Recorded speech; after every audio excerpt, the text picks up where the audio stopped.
क्या आपने कभी सोचा है कि यदि आप आत्मिक दुनिया में देखना शुरू हो जाए तो आप क्या देखोगे? इस पृथ्वी पर और बाइबल में कुछ लोग हैं जिनकी आंखों को परमेश्वर ने आत्मिक दुनिया में देखने के लिए खोल दिया और उन्होंने अपनी खुली आंखों से जो देखा वह आपको बहुत ही ज्यादा हैरान कर देगा। आज की इस वीडियो में हम आत्मिक दुनिया की सच्चाई को खोजने जा रहे हैं। प्रभु की इस दास का नाम जोनाथन वेल्टन है। इनकी आंखों को परमेश्वर ने खोल दिया ताकि ये आत्मिक दुनिया में देख सके और इसके बाद इन्होंने आत्मिक दुनिया में देखना ऐसे शुरू कर दिया जैसे हम शारीरिक दुनिया में देखते हैं। जब ये घर से बाहर जाते थे तो ये बहुत सारी चीजों को देखना शुरू हो गए। कभी कभी ये सांपों को बिल्डिंग्स को लपेटे हुए देखते थे और कभी कभी दुष्ट आत्माओं को बिल्डिंग्स के ऊपर खड़ा देखते थे। उस समय जो ये देख रहे थे उसे पूरी तरह से नहीं समझ पा रहे थे और इन्होंने घर से निकलना भी कम कर दिया क्योंकि उन्होंने पहले ऐसी चीजें कभी भी नहीं देखी थी और इन्हें डर भी लग रहा था। और ये प्रभु से पूछते रहे कि प्रभु जो मैं देख रहा हूँ इसका क्या मतलब है। और इन्होंने अपनी इंटरव्यू में ये भी बताया कि बहुत बार जब चर्च में आराधना बंद हो जाती थी तो इन्होंने स्वर्ग दूतों को रोते हुए देखा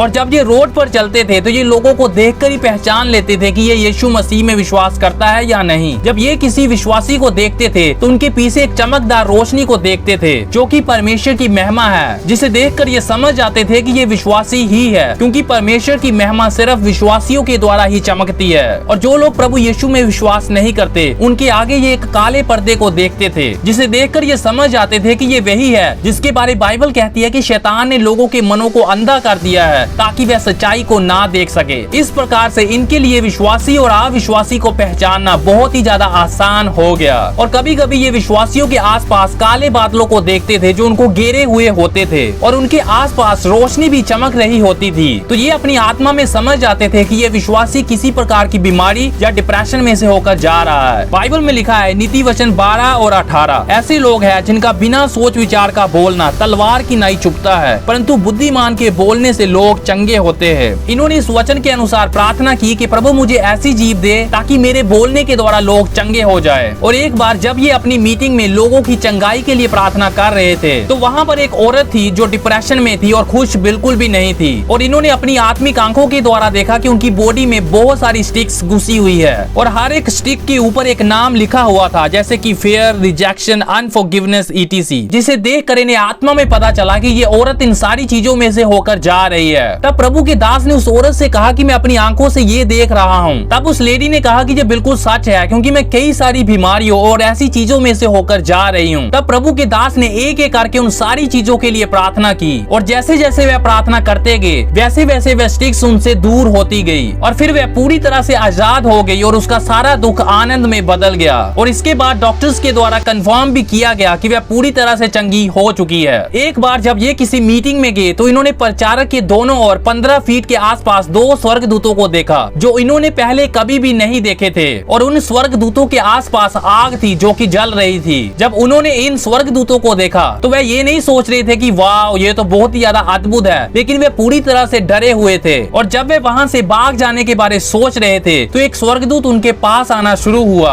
और पास आकर उस स्वर्गदूत ने इनकी छाती को छुआ। स्वर्गदूत के छूते ही ये जमीन पर गिर गए। और उसके बाद जो इन्होंने देखा वह तो आपको अपने मन में पूरी तरह से बैठा लेना चाहिए। इन्होंने देखा कि बहुत सारे स्वर्गदूत परमेश्वर की कलीसिया के साथ मिलकर परमेश्वर की आराधना कर रहे हैं जो कि उनको पहले बिल्कुल भी नहीं दिखाई दे रहे थे, लेकिन अब वे अपनी आत्मिक आंखों से क्लियरली उन स्वर्गदूतों को परमेश्वर के लोगों के साथ आराधना करते हुए देख रहे थे। आपने कुछ पास्टर्स को भी ये कहते हुए सुना होगा कि मैं आत्मा में देख रहा हूँ कि स्वर्गदूत इस जगह पर है, वह भी हमारे साथ मिलकर परमेश्वर की आराधना कर रहे हैं। लेकिन बहुत बार हम में से कुछ लोग इसे इग्नोर कर देते हैं। वह पास्टर झूठ नहीं बोल रहा, वह सच में आत्मा में उन स्वर्गदूतों को देख रहा है या उनकी प्रेजेंस को सेंस कर रहा है। जिस भी जगह पर परमेश्वर को आदर दिया जाता है और पूरे हृदय से उसकी आराधना की जाती है, मैं विश्वास करता हूँ कि वहाँ पर हर बार परमेश्वर के स्वर्गदूत परमेश्वर के लोगों के साथ मिलकर परमेश्वर की आराधना करते हैं। लेकिन हम उन स्वर्गदूतों को नहीं देख पाते। लेकिन यदि हमारी भी आत्मिक आंखें प्रभु के दास के समान खुल जाए तो हम क्लियरली उन स्वर्गदूतों को परमेश्वर की आराधना करते हुए देखेंगे। इस प्रभु के दास ने आत्मिक दुनिया में और भी बहुत सारी चीजें देखी।